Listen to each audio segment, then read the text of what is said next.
नमस्कार दोस्तों, मैं अजय निषाद अयोध्या एक्सप्रेस से।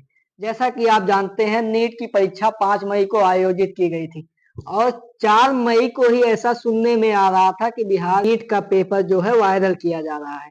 कई परीक्षा केंद्रों पर ये पेपर पहले ही पहुंच चुका था और रिजल्ट आने के बाद ऐसा लगा भी कि सच में शायद नीट का पेपर लीक हुआ यूं कि इस बार नीट की परीक्षा में 67 यानी 67 बच्चों के मार्क जो है 720 आए हुए हैं।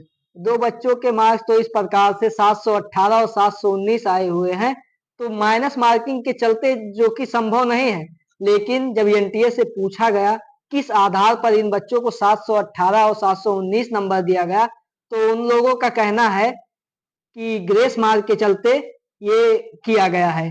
तो ग्रेस मार्क क्या है? ग्रेस मार्क जिस बच्चा जिस एवरेज से अपने टाइम के हिसाब से, यानी दो बच्चा अगर 4 क्वेश्चन कर रहा है 2 मिनट के अंदर, तो उस बच्चे को उसी एवरेज के हिसाब से जितना टाइम उसका लॉस हुआ है। एनटीए का कहना है कुछ सेंटर्स पर टाइम का लॉस हुआ है, जिसके कारण 1563 बच्चों को ग्रेस मार्क दिए गए हैं, जिसके कारण 718 और 719 नंबर दो बच्चों के आए हैं और करीब 67 बच्चे जो ग्रेस मार्क के चलते 67 बच्चे 720 लाने में सफल रहे हैं। अब सोचिए, जो 720 लाकर भी हमारे देश में 67 बच्चे 720 अंक लाए, लेकिन अब उनको एम्स दिल्ली नहीं मिल सकता। 720 लाने के बाद अगर किसी बच्चे को एम्स दिल्ली नहीं मिल रहा है, तो सोचिए वो क्या सोचेगा। कितना अंक लाए? 720 के आगे तो कोई अंक है नहीं ना। 725 लाए, जब पूर्णांक ही 720 है तो 25 आएगा कहाँ से? अब कितना लाए? किसी बच्चे का सपना है कि वो एम्स दिल्ली जाना चाहता है और पूर्णांक में पूर्णांक ला रहा है, एक भी नंबर की कमी नहीं हो रही है, फिर भी उसे एम्स दिल्ली नहीं मिल रहा है।